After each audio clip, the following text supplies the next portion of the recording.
Podcast. Podcast. Podcast. Podcast. Podcast. Podcast. Podcast. Podcast. Podcast. Podcast. Podcast. Podcast. Podcast. Podcast. Podcast. Podcast. Podcast. Podcast. Podcast. Yeah, welcome to another episode of the Racer X Exhaust Podcast, coming to you on location. I am at the Fairplex in Pomona for Red Bull Straight Rhythm. Watch it on Red Bull TV Saturday night. That would be 5 Pacific, 8 Eastern. Myself and Grant Langston in the booth. Should be a really, really fun time. Because I've had to get organized for this event, it took a few extra days to get this interview on this episode of the Racer X Exhaust Podcast together. Today I'll be talking to Lewis Phillips, the British journalist from MXVice.com. They cover the GPs closely. I thought I could get some really good perspective on Motocross Nations from him. I know that people want to hear Motocross Nations perspective Monday morning, not Friday afternoon or over the weekend, but whatever. Lewis follows this really closely, and you'll learn a lot about the Riders Teams event, everything that went down, and really the GP scene in general. So I'm really happy to do this, and hopefully I'll get him on the show more, because this dude literally lives for motocross. He is in depression now because his season is over. Get to that in a second. I'm Jason Weigandt, your host. Shout out to Yoshimura, our sponsor here. 2 new motocross exhaust systems announced just recently. The new CRF 250R 2020 model slip-on exhaust systems. 10% more max horsepower and 8.3% more max torque with that exhaust system. If you got a 2020 Honda CRF 250R, you need this exhaust for it. Now, you already know that the Geico Honda team, the factory Honda team, they use Yoshimura exhaust. You know they make good Honda stuff, but they make it for all the brands. Yamaha has made significant changes to the 2020 YZ450F, and Yoshimura has a really, really cool-looking new RS4 exhaust system for that. So go to yoshimura-rd.com and check out the exhaust for the 2020 Yamaha YZ450F and the 2020 Honda CRF 250R. Also, this is brought to you by Air Medcare Network. What if you're hospitalized, away from the racetrack, and far from family and friends? You want to recover close to them, and with an Air Medcare Network Fly You Home membership, you'll have control of where you're treated. You'll be transported to your local hospital of choice with no out-of-pocket costs. Save $10 with the offer code 10MOTO. That's 10MOTO. Visit airmedcarenetwork.com/RacerX offer 1. Now, let's talk donations. Let's talk the state of the scene in Europe, which riders are trying to get rides, where they're going to go. Let's talk everything motocross with a man who lives for this, Lewis Phillips. We got Lewis Phillips here, and okay, so are you depressed? You do not have a race to go to this weekend? Most people would be pumped, they'd be relieved, but I don't get the feeling that you operate that way. I think you're bummed. Yeah, this is my emotional pit of darkness, as I like to call it. There's not much light at the end of the tunnel at the moment. I think the first GP is 143 days away at the moment. So it's a bit early for me to start writing previews and planning for that. So, yeah, there's not much goodness apart from this podcast going on right now. Because you don't have a race to go to. Like, that bums you out. Even after doing this for like 8 straight months, you're immediately bummed because you do not have a race right now. Yeah, I need something somewhere in the world. Like, if an Indonesian promoter came to me right now and said he has a Supercross on this weekend, I would try to find a way to get there just to get my fix. Other people, especially your family, must think you're a psycho for wanting to go to races this often, this badly. But people who know me also realise that this keeps me out of their hair and keeps me sane. It's like the greatest compromise ever. The problem is when this stops. That's when things get bad for everyone around me. Yeah, so you being a normal guy around the house Saturday and Sunday this weekend, that's not pretty. Yeah, that's going to start around 5 p.m. tonight. Okay. When I realise I would be at a race and I would be sat in my hotel room. Yeah. That's when I start to turn a bit angry. Well, I don't get it, because I'm not kidding. Even, okay, you have a different group of journalists and industry people over there, but I know the people over here, by the end of the year, everyone's exchanging stories of like, hey, are you burned out? Am I burned out? Like, everybody likes to talk about burning out, which I think they almost like make it happen. By talking about it, they make themselves realize they're burned out. But I'm sure other people over there at the races are like, dude, I'm so ready for these races to be done. And they must think you're crazy also. Oh, yeah, it's the same like this year. I did the first 6 Supercross rounds, and everyone in Europe thought that was insane that I was coming to GPs like not fresh and not ready for a full season. Really? So, Gotta get no one understands. No one understands me. I'm a mystery wrapped in a riddle. That is awesome. Okay. So this is good background. So now everybody knows you are as into motocross as anyone could possibly be. As a motocross fan, Motocross of Nations, what is that experience like? Is there anything even close, or do you literally have that circled every year as like, oh yeah, this is the one. This is the special one. There are certain people out there who will hate me for saying this. Yeah. But Anaheim 1 is close, if not similar level to excitement for me. All right. I'm with you. I really get into Anaheim 1 like a month before. Mm-hmm. Obviously, you've got like the time off and everything, so that like just builds the hype automatically anyway. But still, just to be in there, like first time guys go out for practice, it's similar levels of excitement, but then it's different at the same time. So. No, you nailed it. Because I always try to make that argument where I'm like, Motocross of Nations is the biggest race in the world, except Anaheim. Because, how do you compete with, we haven't seen them race in 3 months or 4 months, and we've never seen this guy in this new bike or new gear or new team. Anaheim has that. That's hard to compete with. Yeah, and it's Anaheim. Like, if the first round was Seattle or somewhere unusual, maybe it wouldn't be the same thing, but... Yep. It's literally like the birthplace of Supercross. What more could you want? Yeah, that's the mecca of it. Plus, when you're there, you're like, hey, I'm in Southern California. This is what I've heard about my entire life, and I'm here. Yeah, that helps. That definitely helps a little bit. Yeah. So, donations, though, because I do not have a family that allows me to do what you're trying to do, which is go to races every weekend. I have a pact where I'm like, nope, okay, I'm not going to spend 5 days in Europe hanging out with my buddies. As much as I really want to, so I don't even go to the ones in Europe. So just explain to people who haven't been there, what is a Europe donations like? Because everybody tells me it's unbelievable. So your perspective is what? It's an odd one because it's got the feel of a GP, like obviously same trucks, same skybox structure, same pit lane. And then around midday Friday, fans start to roll in with suits and costumes and chainsaws, and suddenly you realise you're in a very, very different environment. And it's just, I don't know, it's almost got more of an international feel to it than a GP because you've got the American presence. You've got American industry people, you've got that American flair, which I think, personally, not everyone's going to agree with me, but I think adds so much to an event, which is why, as I've said multiple times, even to DaCosta at the weekend, if that event loses Team USA, then, I don't know, Anaheim 1 then skyrockets on the hype schedule. Yeah, you said that in your interview with him. You're like, this event is nothing without them. And I'm sure, okay, it's not nothing.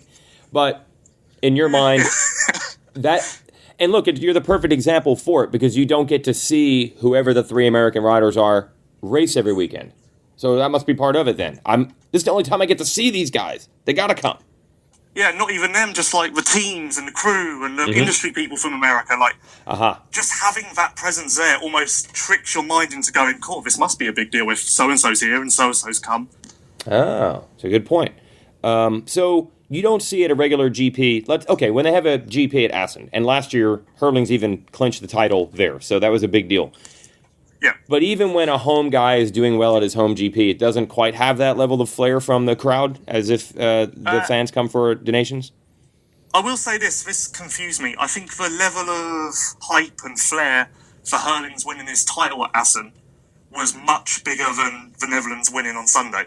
I don't know why, because I guess it technically shouldn't work that way. But it definitely felt like the GP last year was on another level, but at the same time it didn't have that exotic flair of costumes and chainsaws and all of that kind of fun stuff. Yeah, I was talking to JT about it, and he said, for some reason, and maybe it was just because he thought it was because maybe the crowd is further away. They're not right up on you like they are at another GP or the other donations. But you're saying actually Assen can get pretty loud, like did last year. But, I mean, unfortunately, was it the weather maybe? Did that affect it?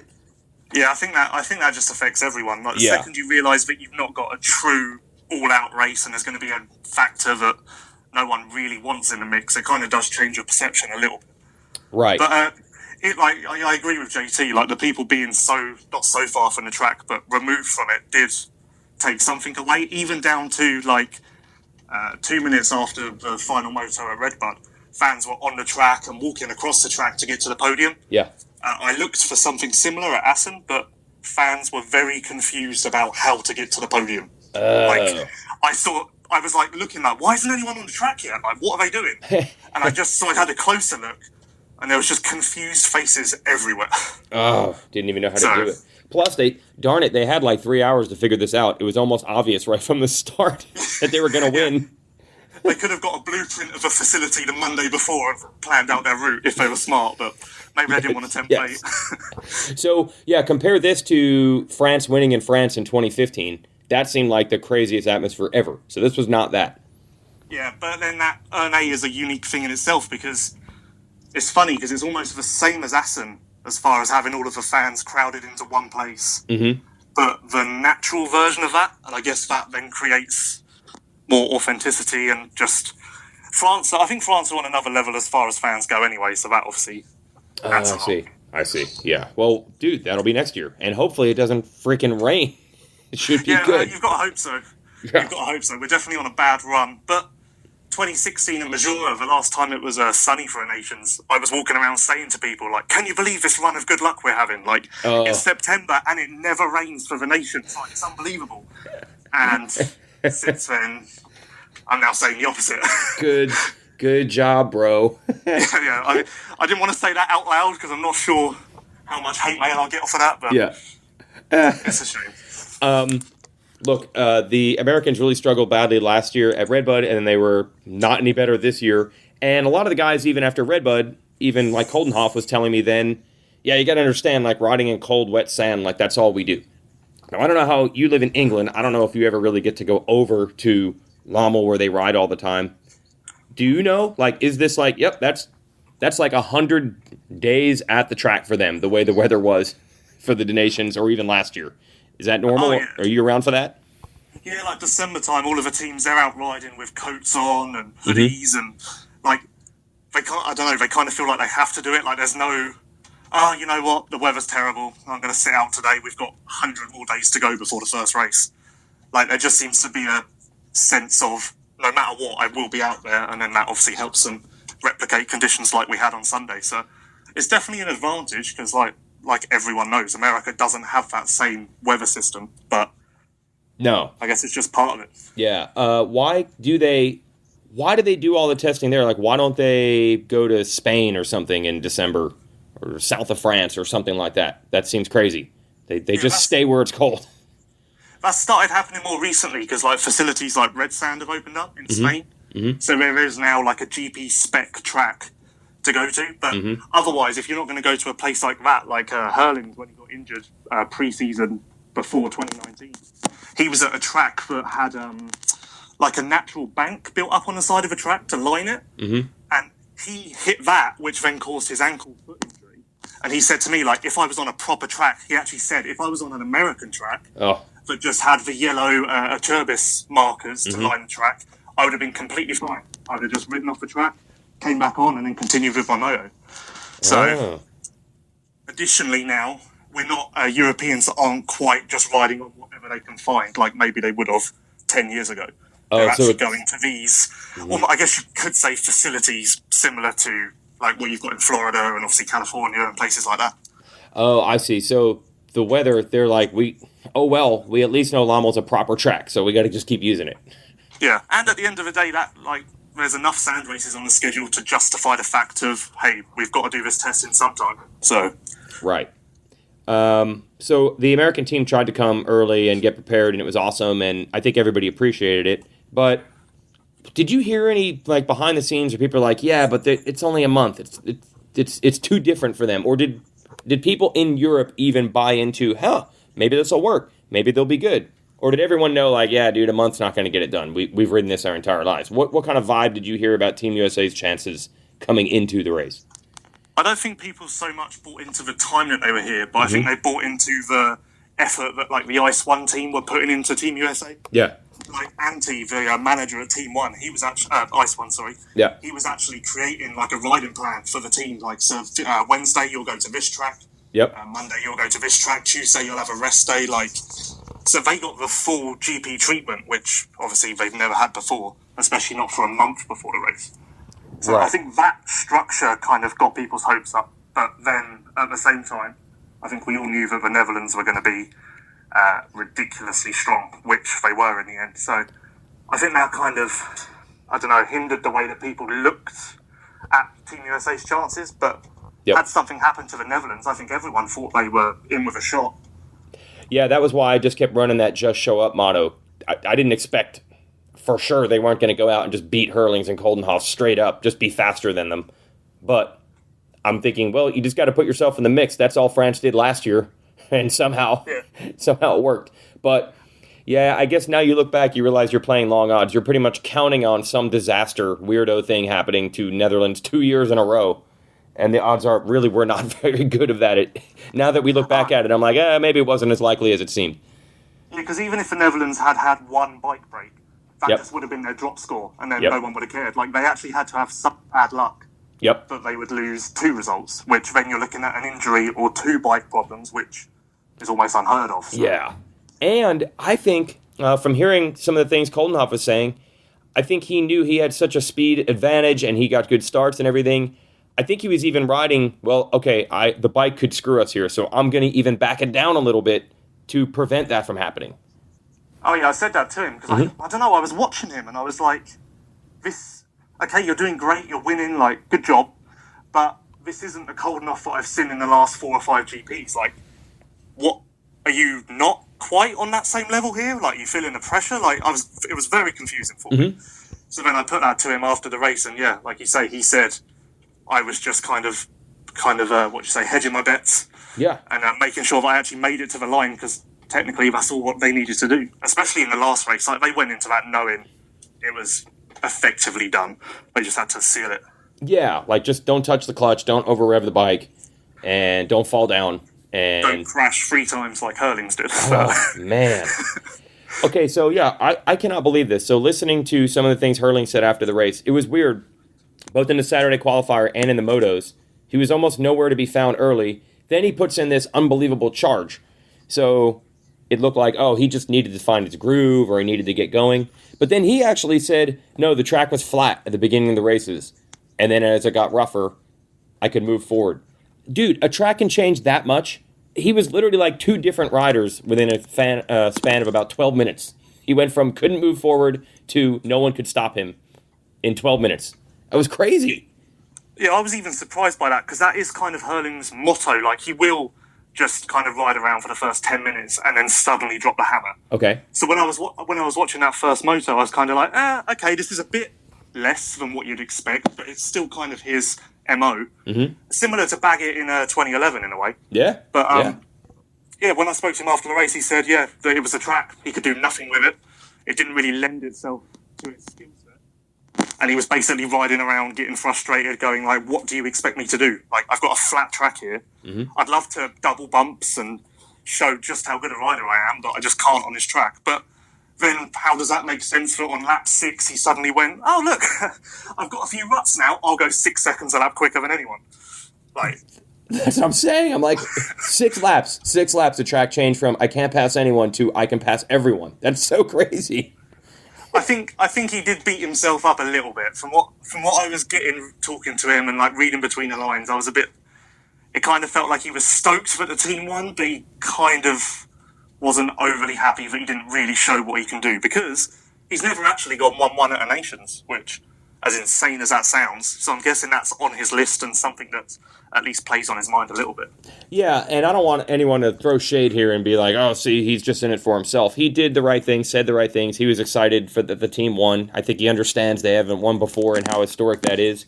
But look, when you look at his record from last year, he's basically winning virtually every single time he's on the track.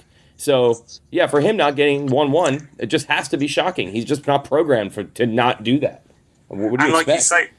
You say, to his credit, when I talked to him after the race, I kind of threw every excuse at him that he could pick up and take. Like, I said, oh, was it arm pump? And he's like, no, arm pump was fine. Like, and I was like, oh, so you must have been on the outside gate both times. He's like, no, I actually had the inside, so I should have been good. Like, he kind of didn't take any excuse other than the fact that, obviously, the track was flat, but he kind of owned the fact that he wasn't maybe his normal self. Is he not a good starter, or is this just weird? Because, yes, he did have the inside gate, and they gave him the better gate both times, and he blew it both times. Is that normal, or is that usually it's not a problem?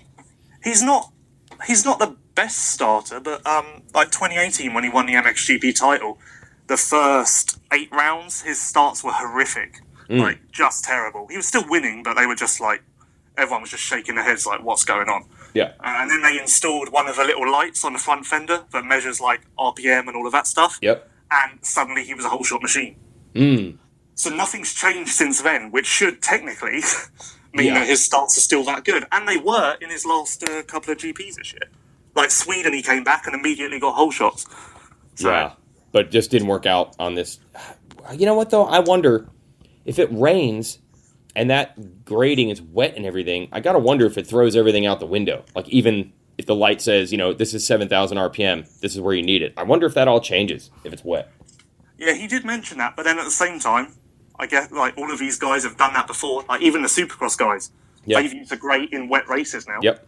So, I guess it's more of a lottery, but you can't just take that and say, oh, well, it was a completely new experience. Like, it's a bit of an odd one. Yeah, he's been able to get it starts in the rain before, I guess what we're saying. Okay, so Coldenhoff, I know, yes, these are familiar conditions for him, but look, even when they go to the Sand GPs, correct me if I'm wrong, it's not like he just becomes instantly 1-1 guy up until about now. Like, he's better in sand than hardpack for sure, but it's not like, oh yeah, he's just going to win today. That's never been his level, I don't think, until Redbud through and then the end of this season. Am I right about that? Yeah, like Lommel this year, the first weekend in August, that was the race before his like insane win streak that blew everyone's minds. Yeah. He was third overall there, but he was slower than Fevre and Geyser and Anstey and whoever else. Like, he was third overall, but he kind of got that through attrition. Wow. So there's nothing there that, like, there's nothing, leaving Lommel, no one would have gone, yeah, just you wait till Assen, he's going to kill it, because there was no signs of that. Yeah, and he's been around a while, so there's plenty of sand races that they've had before where he, again, has not gone 1-1. I do have a theory on Coldenhoff. Oh, okay, I like this. Go ahead. No one agrees with my theory, but I'll put it out there again. Those are the best kind. All right. I've even put it to Coldenhoff, and he wasn't best pleased, but I'll fall on my sword. Kevin Windham, towards the end of his career, towards the end of each season, injuries would take their toll on other riders, and there would somehow be a glimmer of hope that he could take a main event win or a heat race win or whatever. Yes. And then suddenly you'd see him step it up and take advantage of that, like an opportunist. Oh, that's the exact... Dude, you nailed the word. That's the word I always say. That Chad Reed is now in opportunist stage of his career. And this is kind of what I see from Coldenhoff. Yep. And have seen. And I put it to him straight up. I said, like, does this just having a chance at doing well change things for you? And he shut me down immediately. Yeah, I mean, it would be tough to admit that, even to yourself, maybe, right? But if you look at, like, the patterns and the way things have gone even over the last couple of years, there is a sense of that. Like, the beginning of each season for him is terrible in comparison to the second half each year. Yeah, it could be. So I'm going to keep beating those jungle drums. And maybe one day someone will agree with me, but... I think the opportunist thing I totally believe in with certain riders, but what makes it tough on Coldenhoff, which is like the point I'm getting at, is if you're Windham, or like I'm saying, Chad Reed is now opportunist guy. If a podium is suddenly there, he's going to ride his nuts off because he's like, this is my chance. But when you have a guy like Windham is a guy that used to be able to win at any time. So, okay, now he gets into his 30s. Maybe he's not quite what he was, but he can still get it out 3 or 4 times a year. He can find that stuff.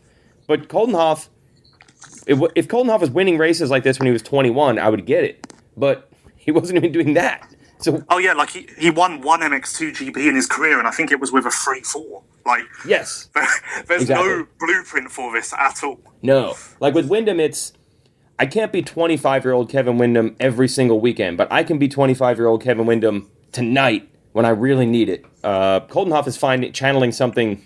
Who the hell knows, man? So maybe he's channeling a 25-year-old Kevin Windham. Who knows?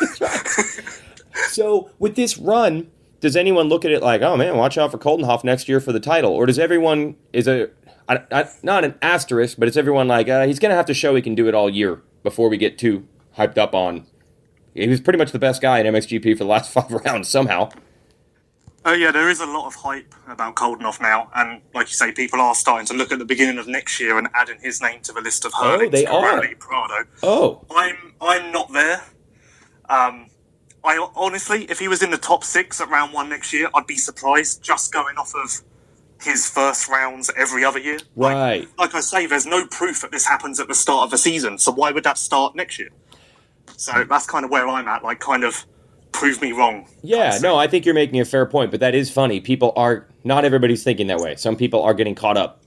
I've read this week, like, interviews with Hurlings that says, like, how does it feel that you're going to have to battle your countryman for the title next year? Oh. And I'm like, wow, we're going there already? Yeah. Although I will say, again, he didn't just win these races. Obviously, Assen was good conditions for his skills, but he won quite a variety of races at the end. He did prove he could do it on different tracks. Yeah, and it wasn't just like a flash in the pan thing, because he did it in Italy one week and then the next week in Sweden. So the more regularly it starts happening, the more you kind of got to wonder and scratch your head and try and come up with a real reason for it. But then he can't even offer up one of those. So wow. Hey, what happens with Vlaanderen next year? Does he have a ride? Because he has to move up, right? He has to move to MXGP. Yeah, he's getting booted out of MX2 and also getting booted out of HRC. So that's not an option for him. And he is one of a couple of riders with just basically nowhere to go at the moment. Ooh, so a little bit of a bittersweet weekend. He wins, which is awesome, and that had to feel really good because it sucked for him the year before. But also, that's his last race as a factory rider, at least for now. Yeah, well, definitely as a factory rider, because all the factory spots are full for next year. Whoa. So that's not going to happen. But he was looking at going to America. Oh, really? It seems like, yeah, because, I've said this to him before as well, like, whenever a European or a European rider wants to go to America, they scream and shout about it non-stop. Like, it's very clear that that's what they want to do. Yeah. Calvin's not like that. He kind of just has this quiet obsession with one-day racing Supercross. And I even said to him, like, if you want to do that, you kind of need to start, like, saying it in interviews and shouting about it so people actually know. Yeah. So, but that's the first I've heard it. Radar. Yeah, at one point he said that it was looking quite good for him to go there next year. But really? Now, not so much. It would be tough only because I think people are realizing there's almost a magical age, and if he's aging out of the MX2, that means age 23.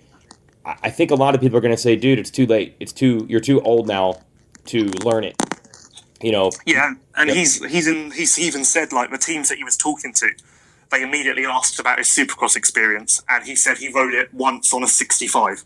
So, like, that's not exactly going to do the job.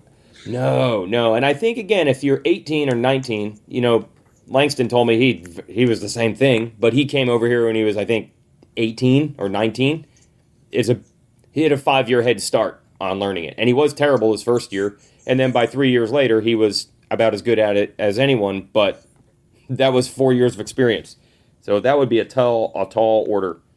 I guess it's similar to, like, Max Anstey. Like, he's desperate to go to America too, has kind of been beating down some doors over there for next year. And although he's now late on in the latter stages of his career, he was obviously there early on. He did it, so yeah. It's in him to kind of succeed at Supercross. Like San Diego 2010, he almost won the thing. So, like, teams can at least look at that and get some glimmer of hope. Whereas with Calvin, there's kind of just a blank canvas. Look, man, I can't figure the Anstey thing out. Okay, he was on Star Racing. Now, back in those days, Star Racing was known for you would have 3 great races, and Bobby Regan thought you were the greatest rider ever, and then the next weekend you got 9th, and you were fired. That was pretty much, they did not have any longevity or loyalty to their guys. But, dude, I remember that year in Supercross. So, Anstey raced West. Whoever the heck they had racing East, they had bad results. And we came back to race again in the West in Seattle. And Bobby Regan was so stoked because he had his guy, Max Anstey, back. Those losers in the East. I'm glad I got a West race because Max Anstey is going to win tonight. He's my guy. And then by the end of the year, he wasn't on the team. So he was good. Like, he was fast. I don't know. Now, I always hear stories about his dad. It's kind of crazy. I don't know if he rubbed somebody the wrong way or something, but I don't know why he disappeared from the U.S. To me, he had at least the makings of, not like a guarantee he's going to win a title, but he was in the hunt, and then he was just gone. I don't understand it at all. Do you know anything about that? No, it's weird as well, because now he's so, like, in the GP scene that yes. I even talk to, like, fans and teams over here about him in America in 2010. And they're like, oh, he raced in America. And I'm like, yes, like, And then I immediately pull up my phone and show them San Diego 2010. Like, look at this. Yeah. So, like, they don't even... I feel like, I don't know, it's weird. It doesn't make any sense at all. Like, how are we just forgetting about that part of his life? Right, and what age did he come over here? He was an amateur in racing here. It was like one of KTM's guys for a long time. So it wasn't just, he came over for 1 year and raced Supercross. He was living in the United States for several years even before that. Oh, yeah, if you'd asked him as a KTM amateur, like, oh, are you looking forward to racing GPs one day? No. I'm sure he would have told you that was never in his plans and I'm going to be doing Supercross every year no matter what. Yeah, I don't know. Yeah, so you're right. He got fourth at that race at San Diego, and that's why, yes, then the break came, and that's why Bobby Regan could not wait to get him back. And then the next race he got ninth, and I don't even know. He just kind of struggled, I guess, outdoors. I don't understand it, but he was, then he was just bouncing around as a privateer and stuff. But to me, it wasn't a talent or speed problem.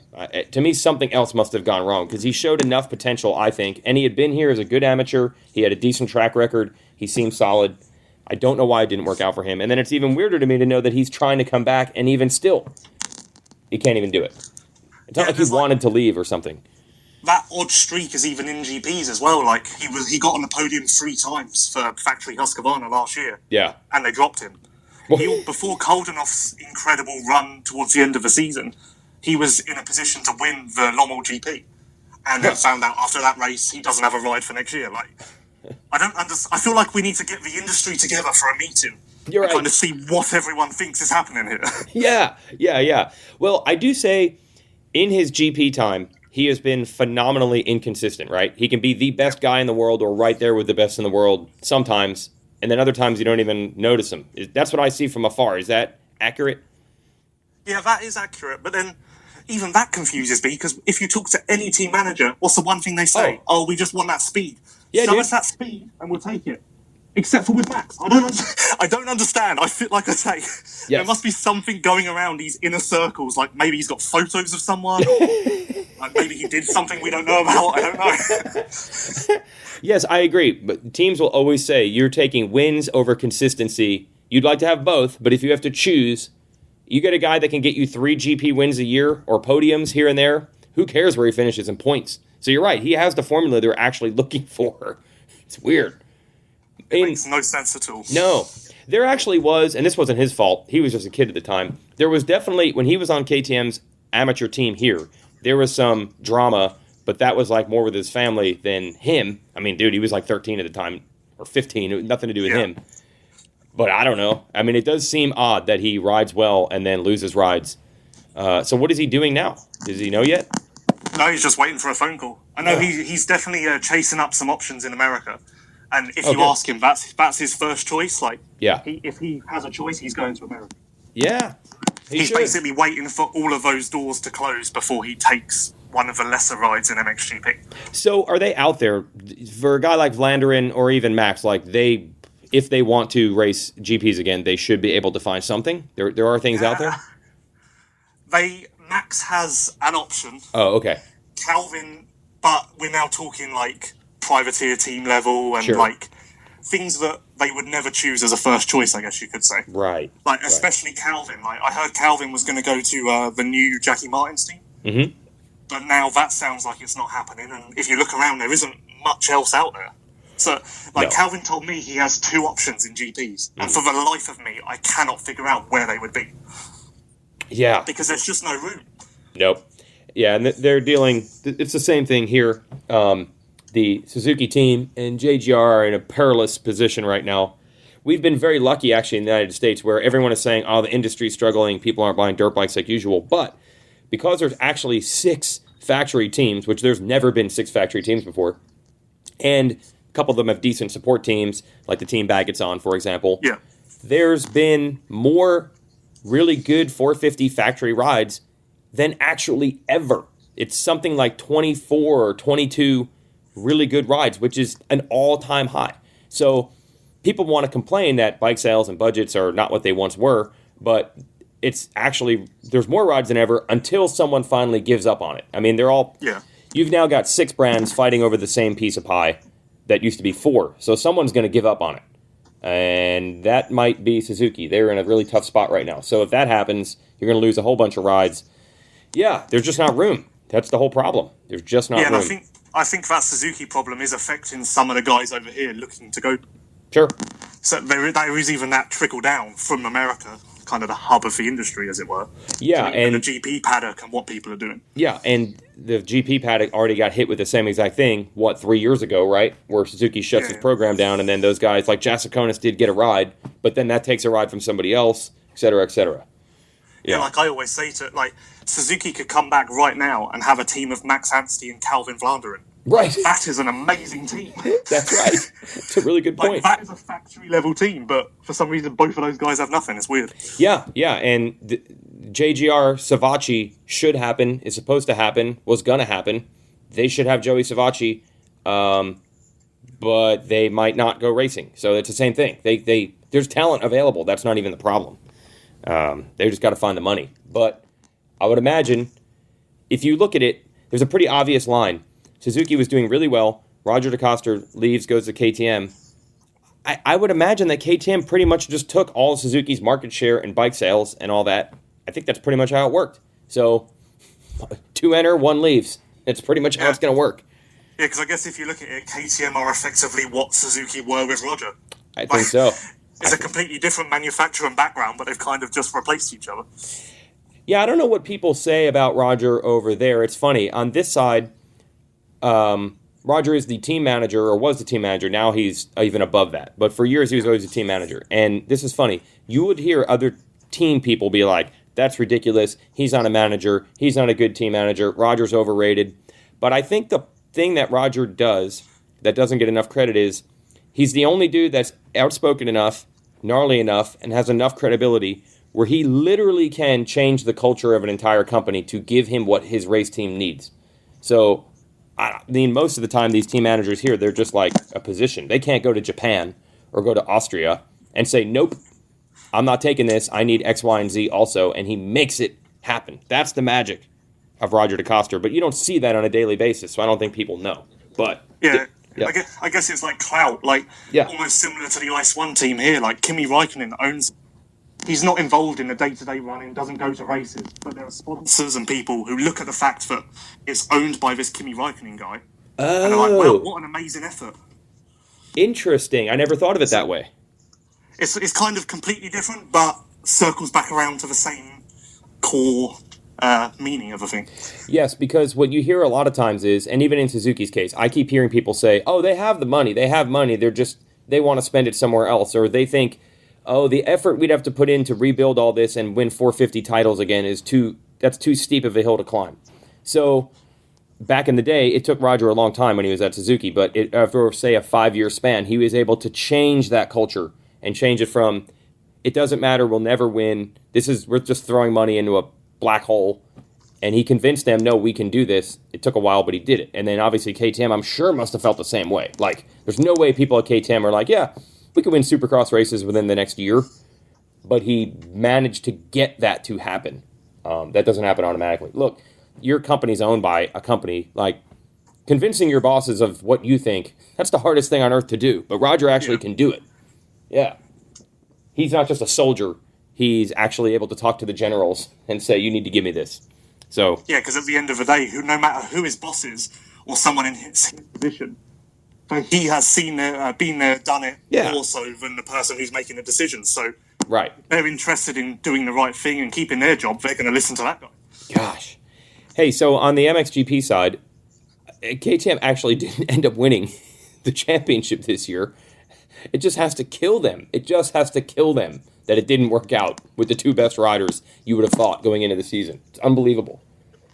Yeah, well, Koldenhoff kind of saved their season a little bit, because if it wasn't for his little run to on the top step, it would have been a really bad situation. But he kind of came around for them in the end, as did Herdins. But yeah, if you spoke to them back in January and said, oh, you're not going to win the title this year, they would probably act modest and be like, well, there are a lot of good riders. But inside, they'd be thinking, what the hell's going to happen? Yeah. Was that big, by the way, for Tim Geiser to do so well at the Nations? He got second, I think, in one of the motos at Matterley, I think. But he hadn't really broken out at that race on that stage before. So that, to me, would be pretty big for him. I don't even think so far as the Motocross of Nations. I just think of the fact as that it was sand. Like, he won the Lommel GP this year with a 2-2. Yep. And that was like his biggest win of the year. Like, he was so stoked that he did it in the sand. So to then go and win a moto at the Motocross of Nations and in... Like, I was just watching that thinking, this must do so much for his confidence. Especially considering things went sideways in a hurry after he clinched the title. Yeah, what do you think? Did he just take his eye off the ball? Like, just as they say here, the emotional drain bolt? Like, all the fire just left him or something? It was weird, those last couple. Well, as we know, Tim Geiser isn't afraid of the odd crash. Yeah. He's more than happy to chuck his bike down the track if needed. Yes. And I almost wonder if, when he was in command and position in the points and wanted to lock up the title, if he was riding around with it on his mind like, don't crash, don't crash, don't crash, and that made him a bit tighter and not as loose as he normally would be, which then meant he was more consistent, didn't crash. And then I wonder if the second he won the title, he went back to old Tim Geiser of just like, yeah, let's just race and see what happens and hang it out, and then that kind of took us back to what we saw last year and the year before that, like the Tim Geiser that is ridiculously fast, but doesn't quite get it done on the level of what he won 7 GPs in a row, I think this year, 9. So like that is not what his style should be able to do. Hey, quick note here, Jason. This podcast brought to you by Yoshimura. Tim Geiser runs Yoshimura Exhaust, and you can too. Again, check out that new slip-on exhaust system for the CRF 250R, huge power gains, and the gains also from the YZ450F, the new exhaust system they have there. So that's Yoshimura. Let's go back to talking about Tim Geiser, and Lewis has some mind-blowing stories about his dad returning to the races this year. This is good stuff. So I wonder if there was his mental side kind of tricked him into changing the way he performs and everything. Yeah, and I know that Crowley had a big points lead at one point. But before Crowley officially got hurt and was out, Tim had gotten to that level. The first couple GPs, yes, he had the rubber plastic man crashes where you could not believe he didn't get hurt. But there were a couple races there where he was absolutely on Tony's level, right? Yeah, I think people forget that as well because it was so long ago that it happened. Yes. Like, it was practically another season ago now. It feels like that, yeah. Especially, people forget that before Tim got to that level matching Tony, he had a terrible round at Mantova in the mud and crashed, I don't know, a gazillion times. Like, had one of the classic Tim Geiser performances, and then somehow rebounded from that in a week and came back faster than ever before, more solid than ever before. So that almost was a mystery wrapped in a riddle in itself. And I actually asked him off the record about that, like how hard that must have been. Yeah. And he said a lot of it came down to his girlfriend. What? Like having her presence around just to calm him down actually helped him salvage something from the situation. Whereas in the past, maybe when his dad was in the picture, not to go there too much, maybe that just would cause him to implode and just basically throw it away continuously week after week, just trying to get back on track. Oh, yeah, that's good info. I'd heard the dad as trainer situation was pretty wild, so I didn't know. So the dad's not quite as involved as he was or something like that? Or he's not quite as involved as he was, but there's one bit of information which you might like to know. He doesn't come to the races. Oh. But he turned up at Imola when Tim won the title. He turned up seconds before the first MXGP moto on Sunday in a helicopter, his own helicopter, and landed on the start straight. What? Yeah. So, what? Not that really means anything, but I feel like it's an important bit of information people should know. That is an incredible story. Wait, does he have like tons of money or something? Like he has his own helicopter? Well, not only does he have his own helicopter, the helicopter was supposedly wrapped in the yellow GT243 livery and things like that. So, my gosh. After not coming to quite a few races in a row, maybe 10, 12 races in a row, he made quite the entrance when it was time for Tim to wrap up the gold plate. But Tim actually did. It didn't ruin his race weekend or cause any stress. Like he did what he needed to do. He still wrapped up the title. He got it done. Yeah. But there were a few people who said to me, like, Tim's not going to like this. Like, as they watched the helicopter land in front of him. Wow. Yeah, there is a story here of a rider's dad showing up when the rider didn't expect it, and the rider ended up having a horrible weekend. Now, no one will ever, even the rider himself, you'd never know if that's the reason why.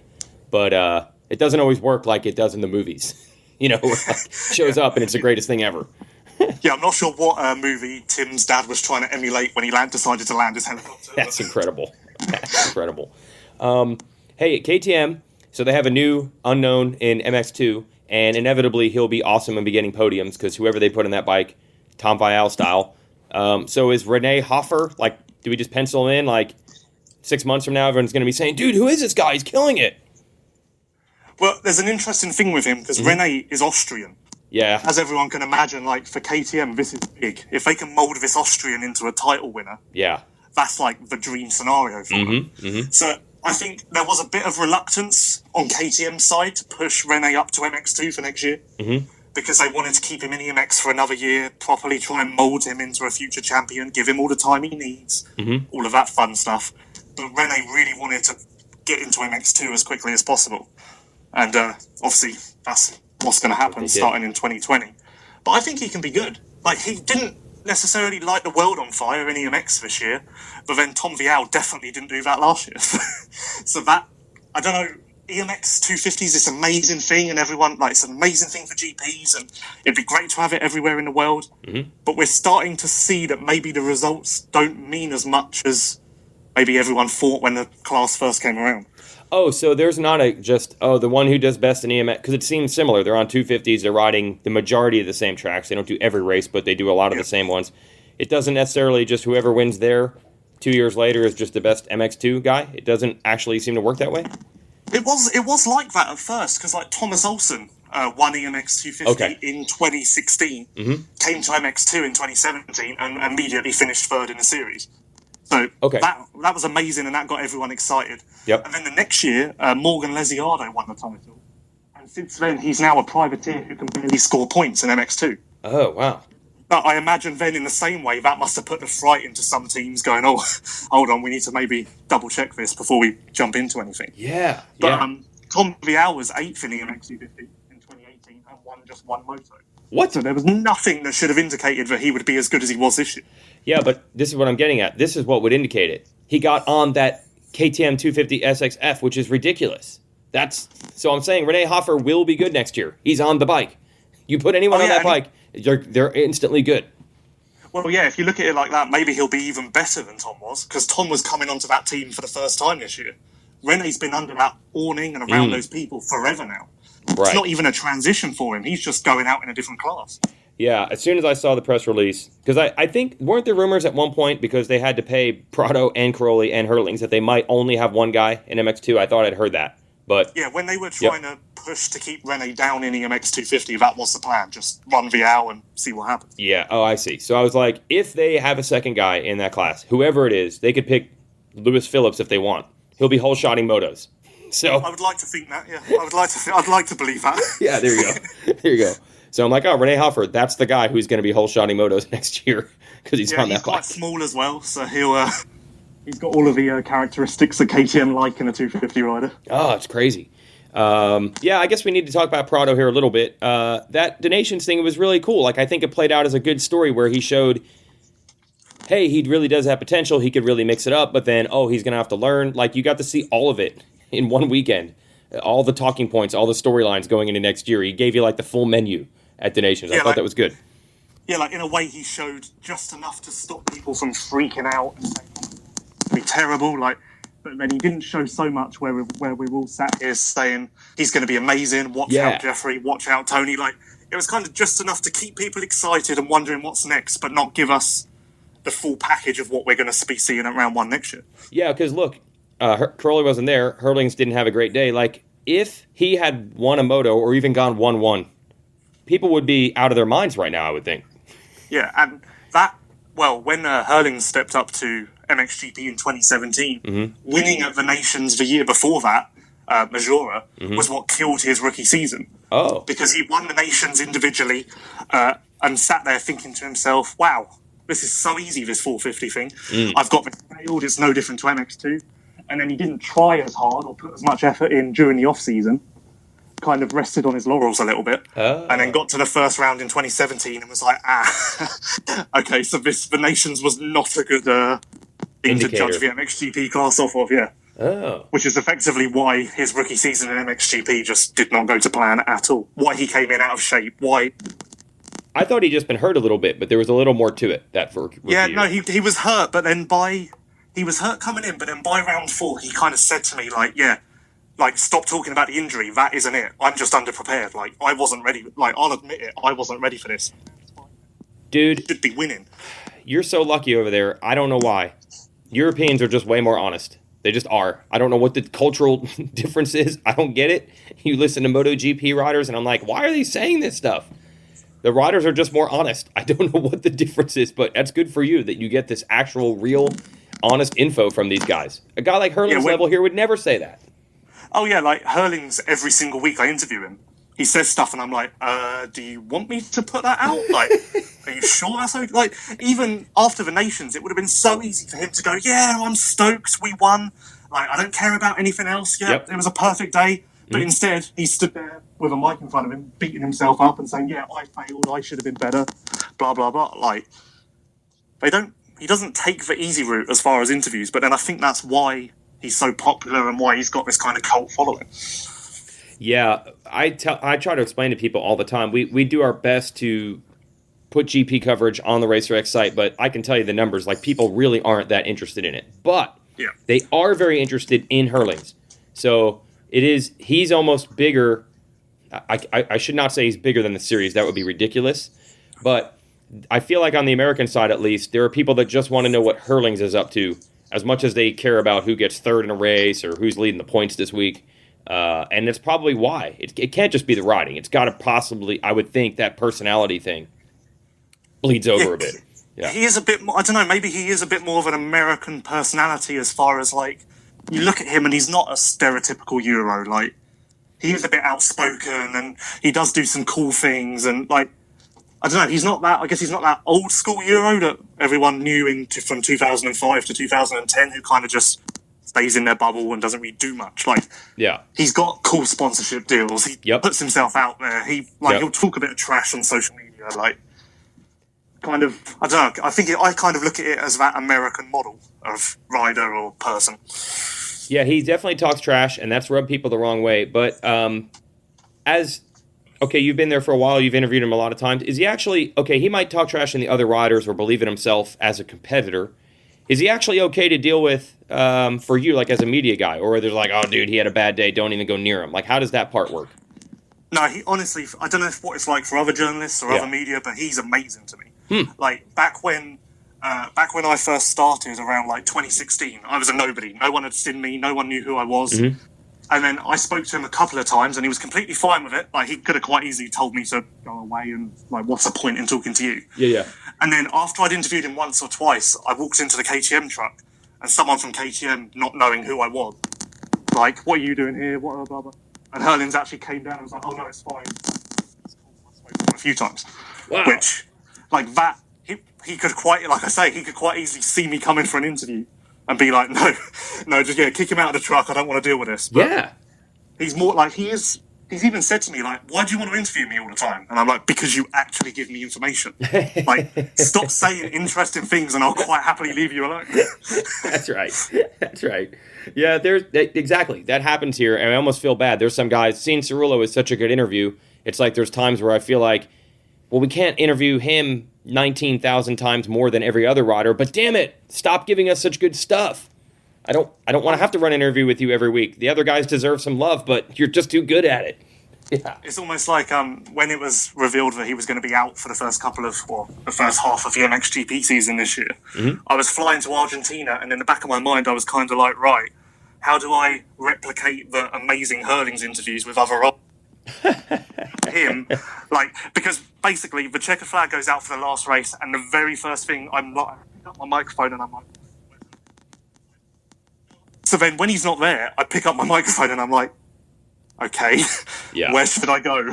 Where can I get something from? Because he is just unique in that way. Yeah, so again, people will see on social media that he'll talk some trash on other riders or whatnot, and he was way gnarlier in his younger days. But at the races, like with his team and things like that, he's actually a pretty cool guy. Oh yeah, he's more than, I've even seen him talk to fans and stuff like that, and he's fine. Yeah, that's cool. Yep. All right, so as far as the Team USA thing, we'll circle all the way back to the nations. Slightly off topic. Yeah, I love this, though.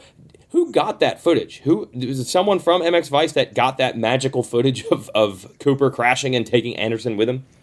Oh yeah, it was our videographer Sean Ogden. He because we do videos for Monster as well, so he was filming Gautier, who you see in the beginning of that shot. Wow! And then kind of figured out what was going on in the background to kind of just like elegantly change the shot to follow the Americans.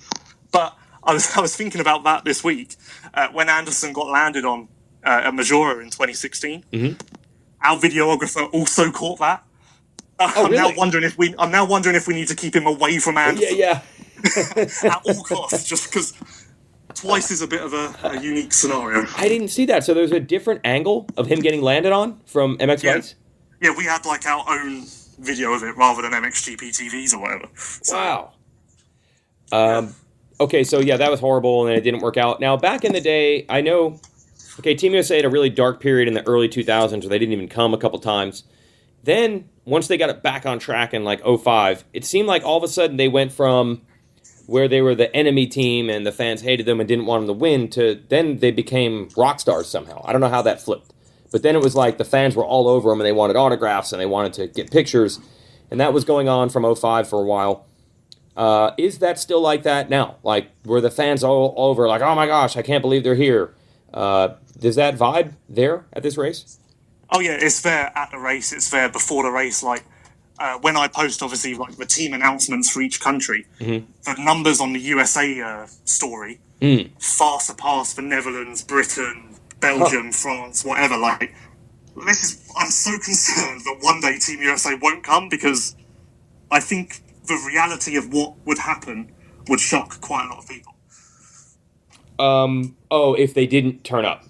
Yeah. One day. Hopefully it never comes to that, but it is a genuine fear of mine. Well, it's our buddy Mathis that's constantly putting out the theory that they should boycott once. And honestly, Roger didn't help. Right. It was the same. I interviewed him after Red Bud, and he kind of gave me the sense that like we should worry about them actually coming to Assen. I see. So that's why you went into that interview thinking this. I'm just never going to stop thinking it until they win. If they win, then I'll kind of feel safe. But until then, I'm very concerned all the time. Yes, as you have now learned also, as we always say, don't ask Roger DeCoster a question if you're not prepared to get a real answer. Because he gave you a hell of an answer. You know, if people haven't heard it or didn't read it on our site or your site, he said they don't give us tickets, they don't give us access, they don't really do anything to accommodate us at all. That's not what people want to hear right now. Like, just throw them a bone, man. Don't let Team USA go away. Yeah, like, we need to do whatever we can. And I think, I was even thinking after that interview, I'm not sure I actually really asked him how much money he puts into that event, but he was more than happy to give that information up. It was almost like he was waiting for someone to come along with a microphone so he could say his piece, no matter what the question was. Yes, he is. I wouldn't be surprised. Roger, I love telling this story. He's the only team manager that's ever done this. When Dungy first switched to the team, this would have been 2012, it's like Atlanta Supercross, maybe 6 or 7 rounds in. And he asked me, how is Ryan doing with his interviews? And I said, I don't remember a team manager ever caring at all about interviews. You only care about results. And he said, no, I always found as a rider that you ride better when the fans are on your side and people are cheering for you and people want your autograph, like that pumps you up. And the only way you can do that is through the media. So that was brilliant in its own right. But I think it shows he's smart enough to know getting some things out in the media can help my cause. So in this case, he's pissed probably because they couldn't get any tickets. He had to walk a mile through the mud in the parking lot. So what's his move? He needs to find a media person to get this info out for him. So there you go. Good job. You're the guy. I'm the chosen one. Mm-hmm. I'd be interested to know if there was any fallback from that, because even I expected to make an email or to have some repercussions from that interview, but I haven't had anything.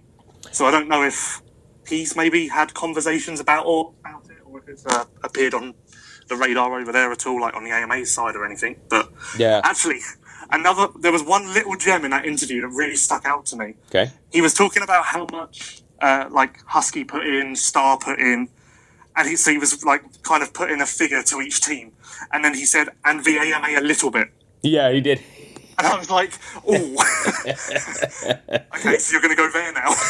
Yes. I think it was okay because by him saying the AMA a little bit, I think it probably threw most people off the scent of like, oh, and he did say the AMA contributed, but you're right. It probably was more of a, no, I'm not saying the little bit is a good thing. Yeah, it was worded in a way where I was like, I'm not sure what you're getting at here, but you're getting at something. I do not understand it, where it seems like all these relatively small countries that I'm like, wait, they have a motorcycle federation, are able to do stuff. And it doesn't seem like, from the American side, they get much at all. I don't know. Now, what you could probably argue, and you see it firsthand when you're at that event, maybe what Team USA's expectations are and the budget they need. Maybe these other countries are racing, and I'm like, well, how did their federation get somebody over there? But maybe they have like a shoestring, way crappier effort. I don't know. Yeah, there's one question that I'm trying to get answered at the moment. Obviously, what Team USA did this year, all of the European teams had to do last year, as far as like going overseas to compete in this event. Yeah. And the Netherlands last year had 3 factory riders, like Team USA. Yep. 2 of them on and then 1 on a Japanese. So it was about as close as you can get as far as like the same circumstances.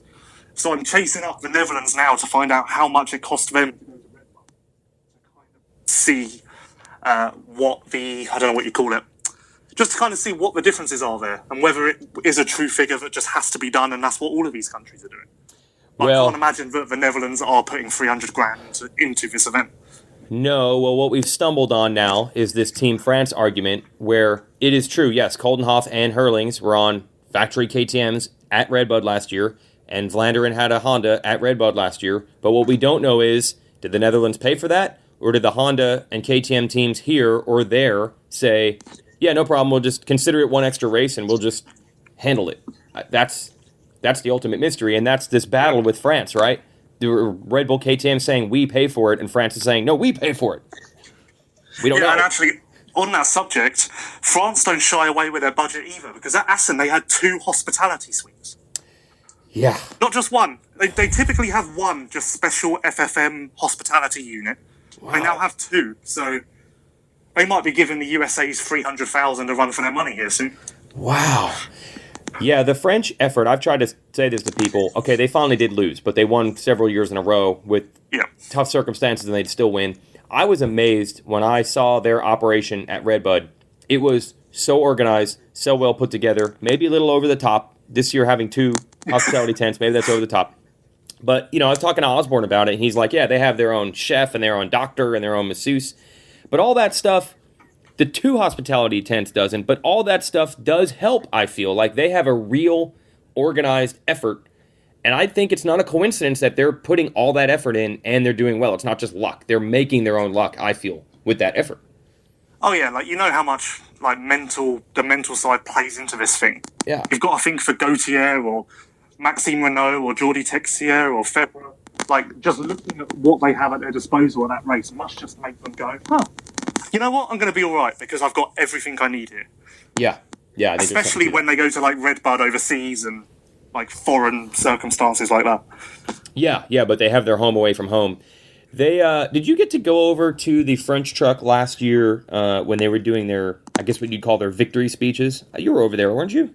I think you were. I can't remember. Okay, so I went over to their truck, and they were so organized that they had the riders like hiding in the lounge of the truck because they didn't want to. Everyone was making speeches.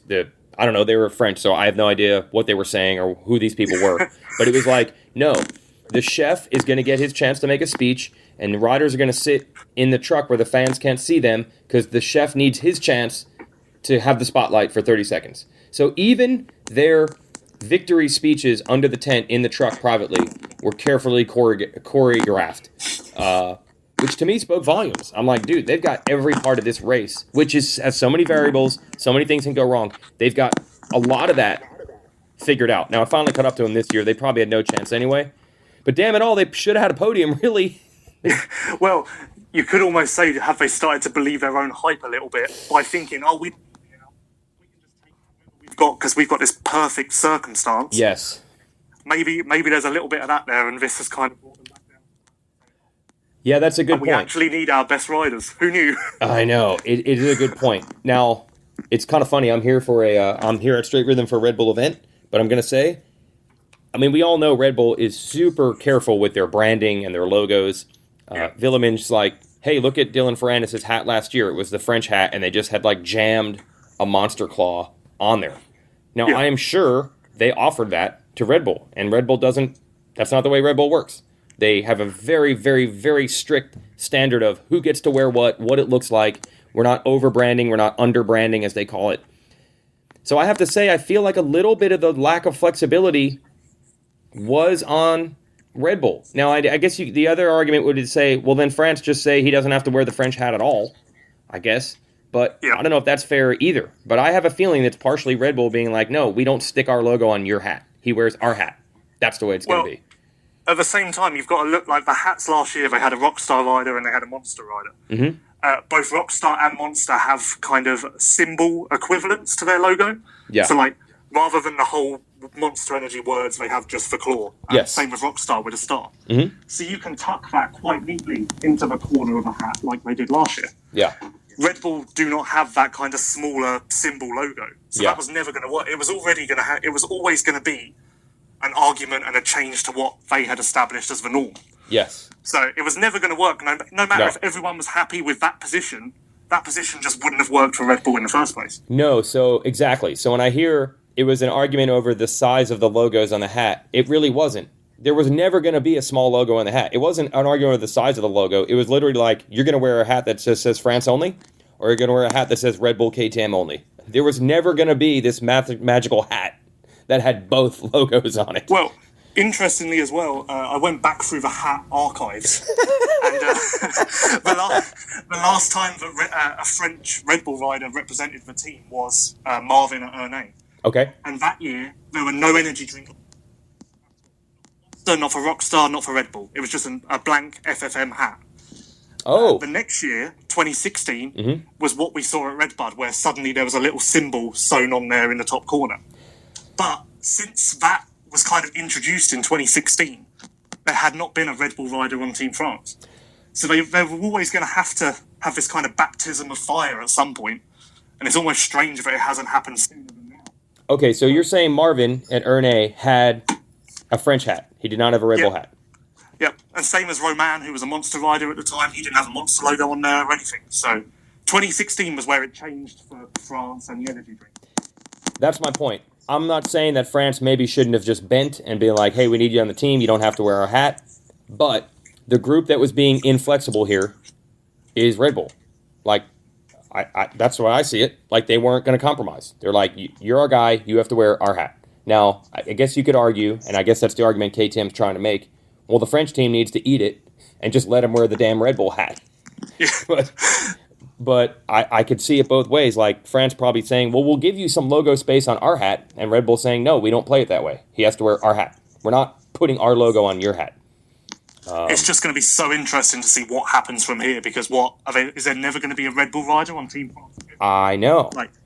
So they're going to have this conversation again one year. It might not be next year. It might not be the year after that. But in 5 years, Tom Vial could be their star. Yes. And then they're going to have to rely on him. So at some point, someone's going to have to give in, and there's going to have to be an awkward conversation. But I guess it just depends how long each party wants to wait out. Yeah, because here's what we're looking at. Look, you can easily say Red Bull KTM's the best team over there. Yeah. So if you've essentially locked out ever having the best team be a part of Team France, that's not a good move. Yeah, as we saw this weekend. Yeah, they really needed that. That might have changed everything. Maybe. Because Maxime Renault was never, from the very first practice on Saturday, it was really bad. Maxime Renault was clearly an issue. No. Yep. It wasn't, throwing Tixier in for Fevre last year, it was like, okay, he wasn't as good as Fevre, but he was in the hunt. It was like he can't even be top 10 in MX2 at all. That was a big problem. Yes, you've got to think that there's some meetings going on in France at the moment saying, like, look, we need to figure this out because this is costing us results, and we just put in all of this effort with a chef and all of these things for a fifth place. That's right. And the only reason it's ridiculous that we even just spent 8 minutes or something talking about a hat and this, but it all goes to this larger argument of who is paying for what. no one really knows. I mean, I'm just thinking that the teams just look at it like an 18th GP. I mean, I guess the federations are paying something, but, I mean, look, for sure I would assume these countries are not going to... the Dutch Federation, there's no way they went to KTM and said, how much does it cost to lease Jeffrey Hurling's bike for the weekend? We'll pay you for that. There's no way. KTM just doing it. Yeah. The teams are spending the money. That's what they're doing. And to be fair, this isn't just a France thing, because no. Adam Sterry, who rode for Britain at the weekend, he had a jersey designed by Liat, got the design of it, thought it was amazing, sent it to the ACU, which is a British governing body, and they disapproved it because of quote-unquote politics. So wow. So there's that happens. It's not as well publicised, but it happens in every country all the time. But not every country. Most countries are willing to compromise and find a solution. Yes. Not everyone just throws the rider out. Oh yeah, that is pretty bad. There was it was funny way back. Team USA always goes through these lulls. I've heard this is version 27 of, people don't care as much as they used to, or how are they going to find the money? And I mean, I've heard this argument. It never ends. For a while, the argument was Team USA shouldn't spend the money in race because it's not on TV in the US. And I said, it wasn't on TV for any of the 13 years they won the race, and that wasn't a problem then. So why is TV a problem now? Now it's on TV. And then people are arguing, well, it's too late, or they need to give us more money. There's always an argument. Yeah. So way back, I think this is 2005, our industry was killing it. There were lots of sponsors. There was lots of money. And at one point, I think my boss, Davey Coombe, stepped up, and he's like, how much money do you need? And I think the AMA said an extra $50,000 would save the day. And Davey's like, we can find $50,000. Surely there's a sponsor that can sponsor the team for the weekend. And then he found out, he went to, there was this team that had a reality show. It was the Buku Energy Drink team for a while. Dude, they had, if you looked at their team truck over here, they had like 20 different weirdo outside sponsors. I don't know. They had a NASCAR team. They just had it figured out. So he went to that guy and he's like, hey, which one of those 20 sponsors can give us $50,000? And I think the team looked at the three riders on the team and the logos and conflicting sponsors with the three riders and realized, actually, I don't think we can do this. So Davey was on the hook. So Loretta Lynn's actually sponsored Team USA. If you go back and look at 05, 06, the number plates for Team USA actually had Loretta Lynn's signature. Because Davey pretty much had to stroke the $50,000 check to help the team. And it was cool. Yep. What shows just how much Team USA mean to this event, my First Nations was 2004. Okay. As a 9.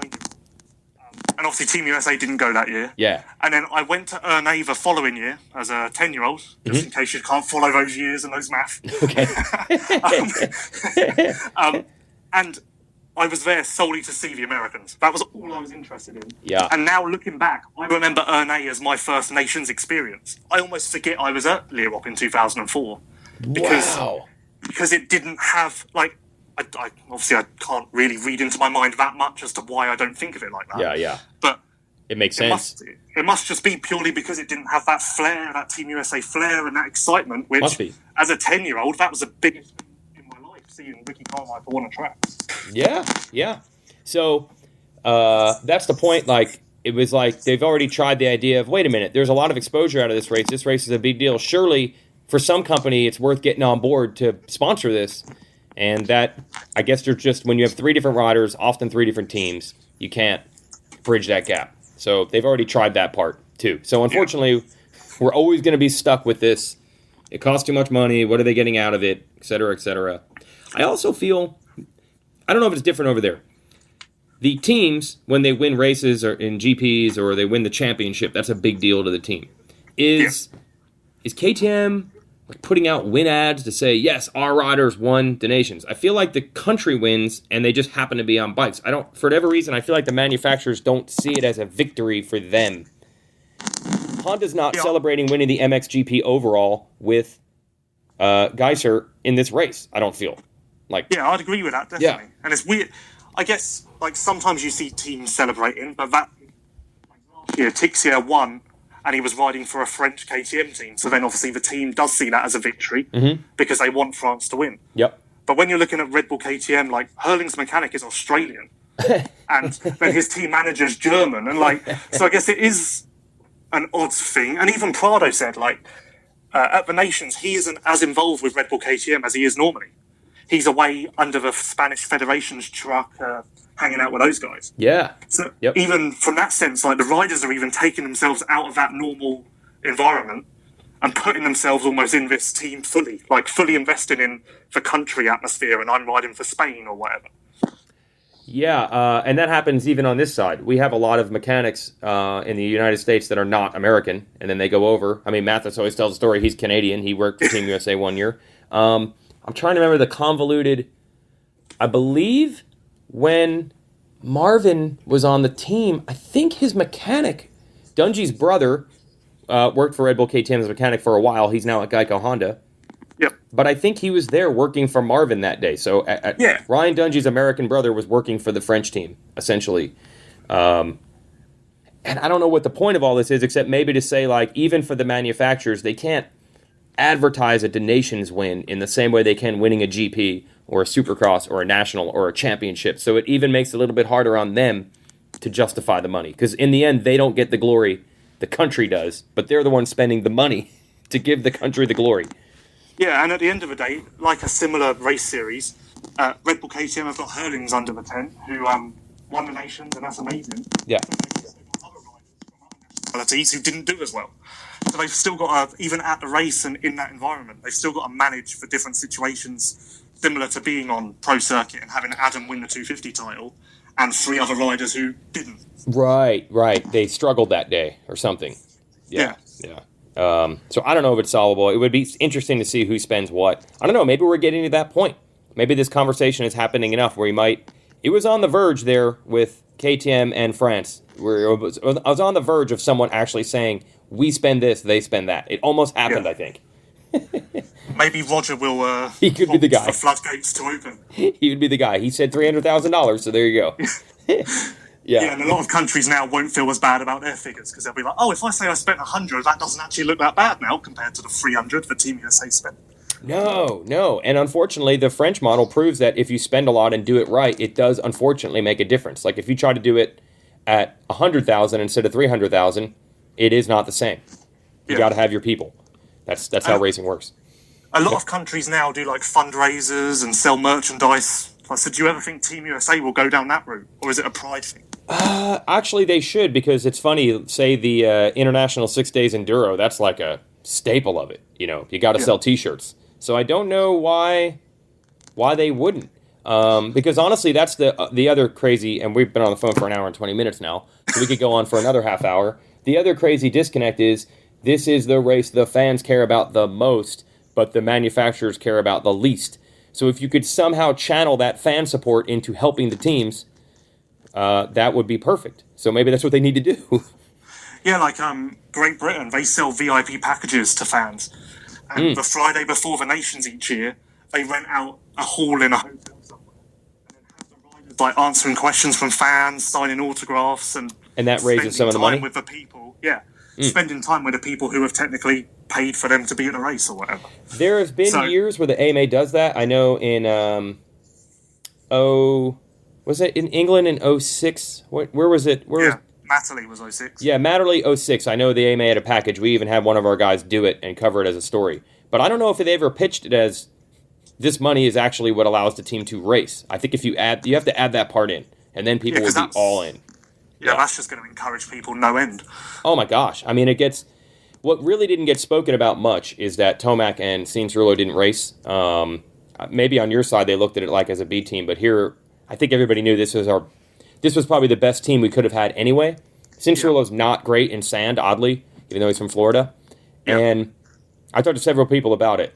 Would you rather have Jason Anderson, who usually is immune to pressure, riding there for a month with Ice 1, or Tomac showing up at the last minute in a high-pressure race? I think most people would actually prefer Anderson in that situation. So it didn't get talked about a ton, that we didn't technically have who should be our 2 best riders on paper. Yeah. But at the time, it pissed the fans off. Like when it was announced, it pissed the fans off. So, yeah, if they could feel like they could actually influence that in some way, man, that would be huge.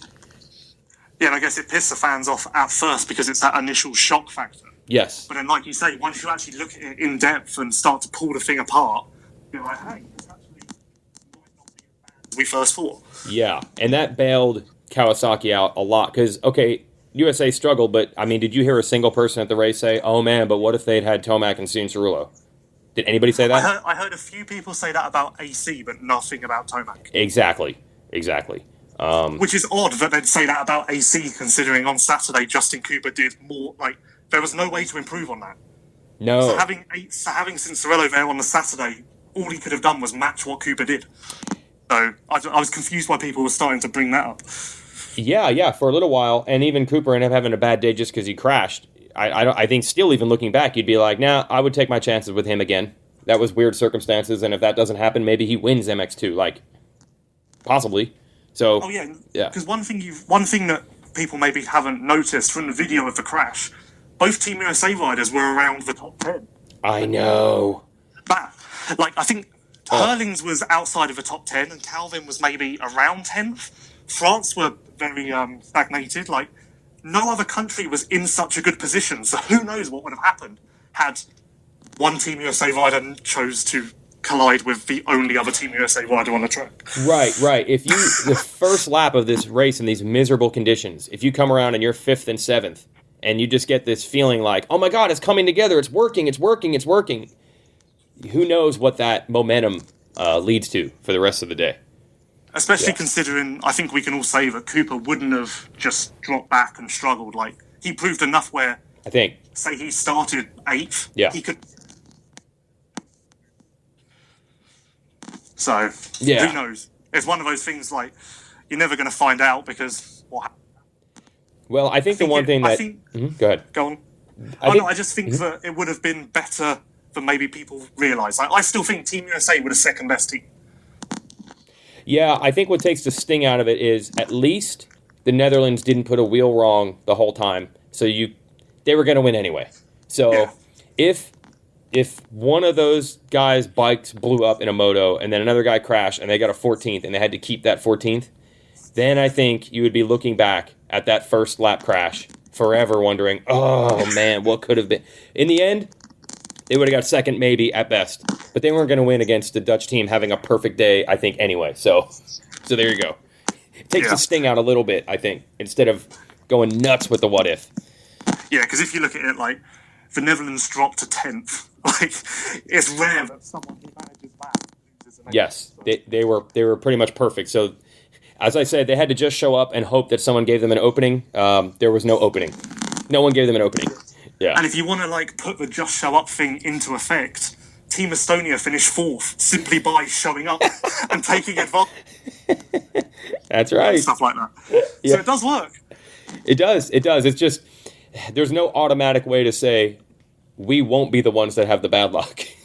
But it's got to run out sometime. Because the good luck went for, what, 7 years? The bad luck's now gone for around 7 years, so maybe that's it. Maybe it turns again.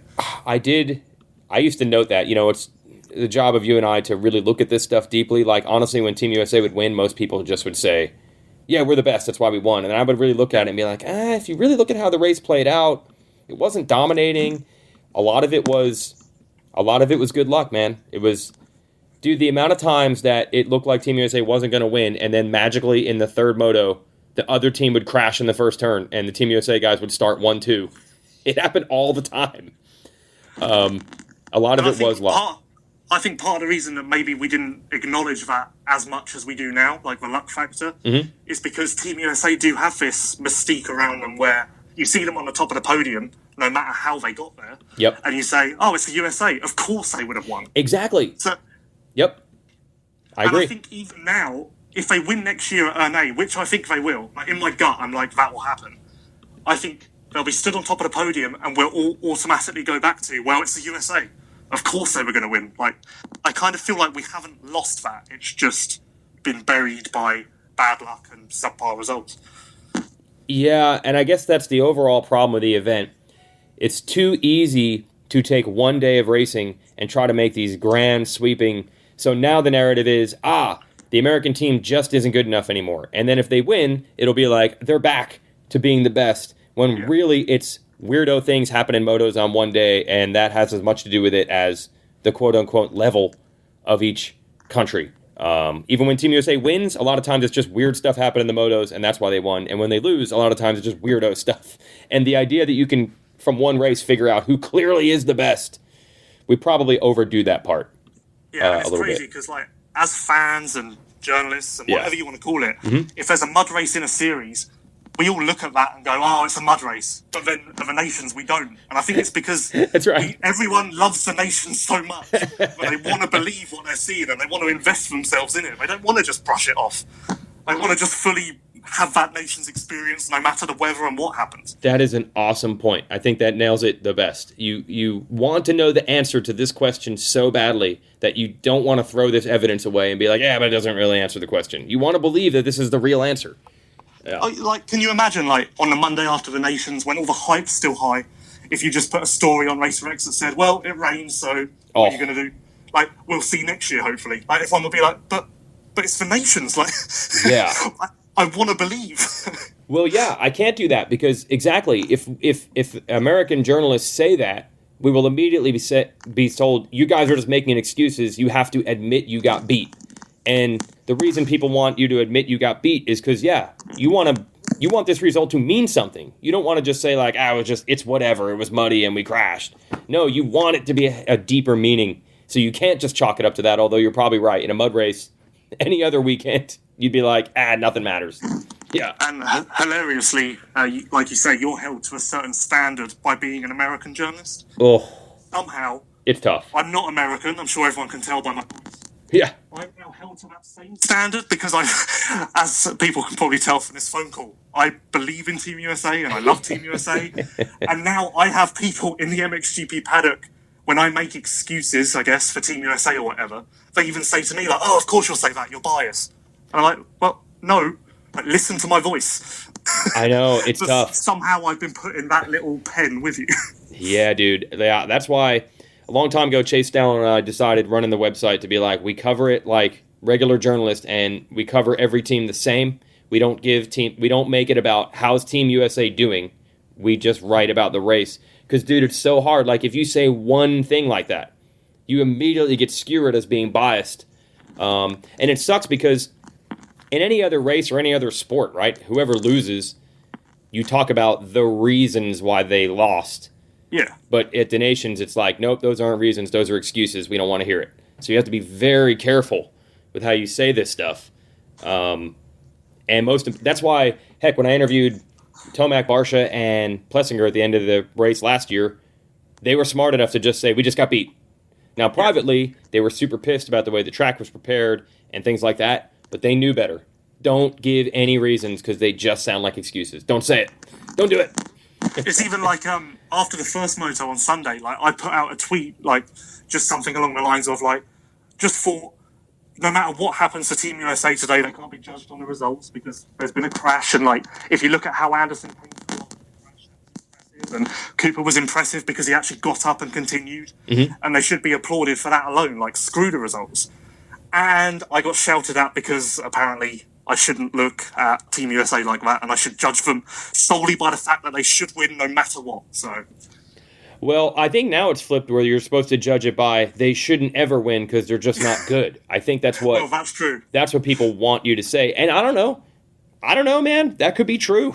It could be true. Well, I've been trudging out that, like, in all of my preview stuff, and when I've been talking to people, yeah. The one line I keep trudging out is people look at Team Poland like. They're not this obscure little country that aren't ever going to do anything in motocross. Like, A, let's not forget, and B, let's just, like, give them the credit they deserve. Like, it's still Team USA. But some people literally just look at the team as if it's just, oh, here comes Team Latvia, just coming along for the race. Like, what are they going to do? Like, it's weird. I guess memories are short in this sport, aren't they? And, like, you're only as good as your last race, but it gets ridiculous at points. Yeah, I see. Yeah, the idea that they're not... I guess we should all be able to agree on this, right? There's, say, 5 or 6 teams that come in that are generally like, any of these teams could win. They're certainly still in that group, right? Oh, for sure. So we could probably leave it at that. That if anyone complains about that, they're just being ridiculous. Yeah. Italy and France and Belgium and Netherlands. I mean, Italy, I don't even know who was on their team last year, and they almost won at Redbud. Like, you have Curly on the team, 2 other dudes, you're just in it. So, And yeah. they were in it because they just showed up. Yeah, there you go. There you go. All right, that's our show. That's Lewis Phillips. Yes, just show up. Team USA did just show up. They didn't win. My theory didn't work this time. Hopefully they just show up again. If you show up to the motocross track, you should have a Yoshimura exhaust system on your bike. Go to yoshimura-rd.com. 65 years of 4-stroke research and development.